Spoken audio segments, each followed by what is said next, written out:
साहब, जनाब मालदा इंडिया दिलीप साहब, महाराष्ट्र के वर्किंग प्रेसिडेंट जनाब डॉक्टर अब्बास हाजी साहब, इनका शुक्रिया अदा करता हूँ कि इतने बड़े मसले को उन्होंने जो है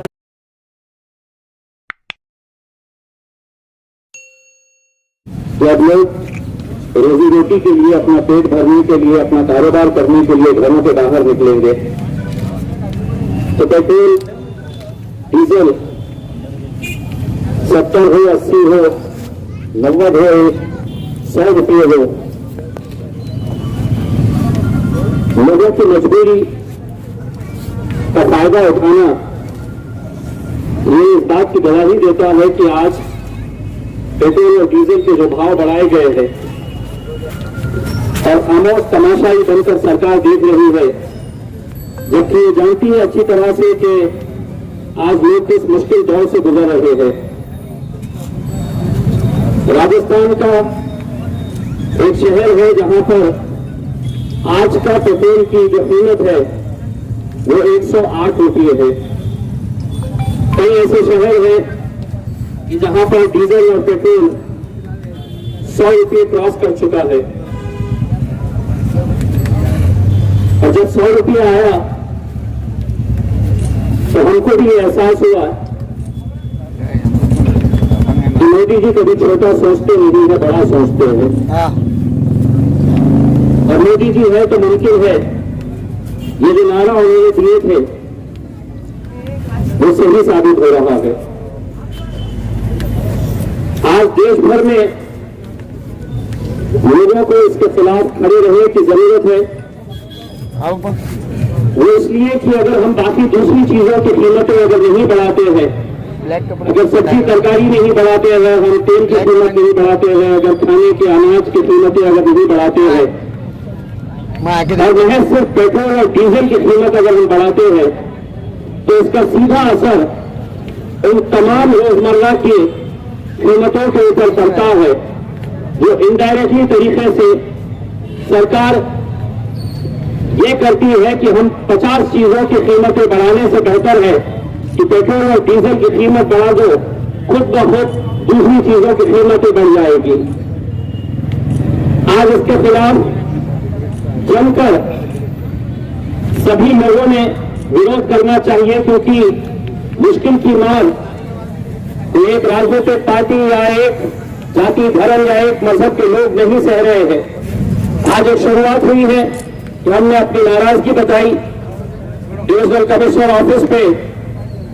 हमारी पार्टी के जिम्मेदारान एक मेमोरेंडम देकर हमारी नाराजगी सरकार के पास पहुंचाएंगे। पार्लियामेंट का सेशन हम उम्मीद करते हैं कि अगले महीने ना चाहते हुए भी उन्हें लेना पड़ेगा। पूरी कोशिश की जा रही है कि पार्लियामेंट का सेशन आगे बढ़ाया जाए, क्योंकि बहुत सारे सवालों के जवाब सरकार को देना है। चाहे वो कोरोना वायरस के दौरान जो मरीजों को दिक्कतों का सामना करना पड़ा, कहीं बेड्स नहीं मिले, कहीं इंजेक्शन नहीं मिले, कहीं डॉक्टर्स हैं, कहीं हॉस्पिटल में लोगों को जो तकलीफों का सामना करना पड़ा। लॉकडाउन के दौरान महज बड़ी बड़ी घोषणाएं की गई, लेकिन उसका फायदा कितने लोगों तक पहुंचा ये आप भी अच्छी तरह से जानते हैं और हम भी अच्छी तरह से जानते हैं। अपने तौर के ऊपर हम जितनी कोशिशें कर रहे हैं वो कोशिश यकीनन यही खत्म नहीं होती है कि एक मेमोरेंडम हमने दे दिए, 2-3 घंटे के लिए हम यहां पर आ गए। पार्लियामेंट के अंदर आपकी आवाज पहुंचाई जाएगी। पार्लियामेंट के अंदर जो भी मुद्दे, जो भी तकलीफों का सामना आप लोगों को करना पड़ रहा है वो हम पार्लियामेंट के अंदर यकीनन मैं और मेरे सायद बैरिस्टर असदुद्दीन अवैसी साहब वहां पर पहुंचाएंगे। मुझे यहां आने में क्यों देरी हुई ये बताना भी मैं इसलिए जरूरी समझता हूं। मैं कोई वकील नहीं हूं, मैंने अदालत की कोई लॉ की डिग्री हासिल नहीं की है, लेकिन मैंने Aurangabad bench of Bombay high court के अंदर एक जनहित याचिका पब्लिक इंटरेस्ट लिटिगेशन मैंने फाइल किया है और अदालत से मैंने ये कहा था कि अगर मैं चाहूं तो किसी अच्छे वकील को लगा सकता हूं, लेकिन वकील कानूनी जबान बोलेगा। अगर मुझे मौका दिया जाए तो मैं दिल से बात करना चाहता हूं कि कैसी तकलीफों का सामना इस कोरोना के पीरियड के अंदर लोगों को सहना पड़ा। अदालत ने इजाजत दिया और लगातार पिछले एक हफ्ते से Aurangabad bench of Mumbai high court के अंदर ये हमारी खुशनसीबी है कि महाराष्ट्र के चीफ जस्टिस ये औरंगाबाद आए हैं। और ऐसा बहुत कम होता है कि चीफ जस्टिस जज की पोजीशन में बैठकर कुछ केसेस सुनते हैं। मैंने जो PIL फाइल किया है, ये पूरी की पूरी हियरिंग जो हुई है वो अल्हम्दुलिल्लाह महाराष्ट्र के चीफ जस्टिस के सामने हुई है और मैं वकील बनकर वहां पर खड़े रहकर उनकी आवाज वहां पर सुनता है। खुशी इस बात की है कि अदालत ने यह आदेश दिया था सरकार को कि हमें पूरा आंकड़ा बताएं कि कितने वैकेंसीज है और ये कब भरे जाने वाले हैं। मैंने सिर्फ मेरे औरंगाबाद जिले के हद तक अदालत के अंदर ये गुहार लगाई थी कि अलग अलग अस्पतालों के अंदर 2048 पोस्ट ऐसे हैं जो हमें अस्पतालों के अंदर खाली पड़े हैं और उन्हें भरने की जरूरत है।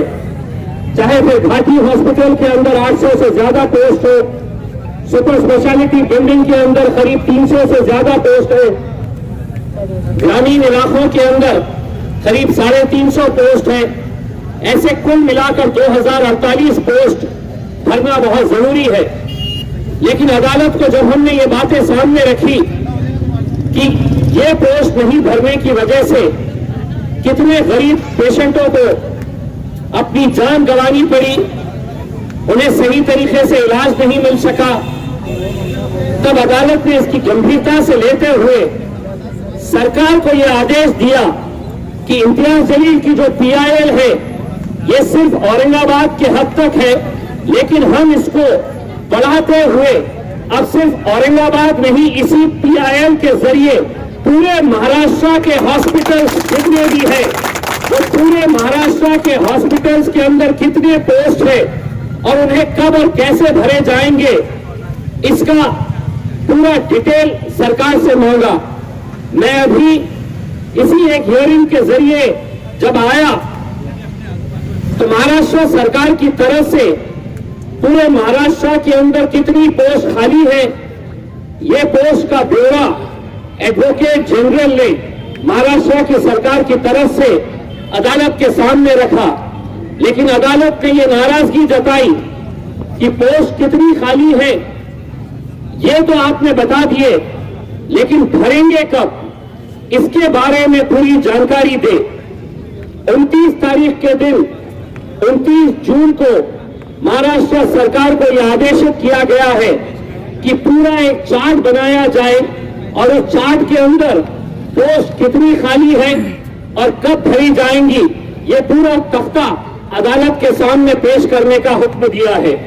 लेकिन मुझे खुशी इस बात की है कि सरकार ने जो एफिडेविट दिया है मेरे PIL के जवाब के तौर पे, तो उन्होंने साफ अपने एफिडेविट के अंदर कहा है कि हम पूरे महाराष्ट्र का एक अलग हिसाब देंगे, लेकिन जब पोस्ट भरने की बात आएगी तो सबसे पहले प्राथमिकता मेरे औरंगाबाद जिले को दी जाएगी। ये सरकार ने अपने तौर के ऊपर अपनी एफिडेविट के अंदर दिया है।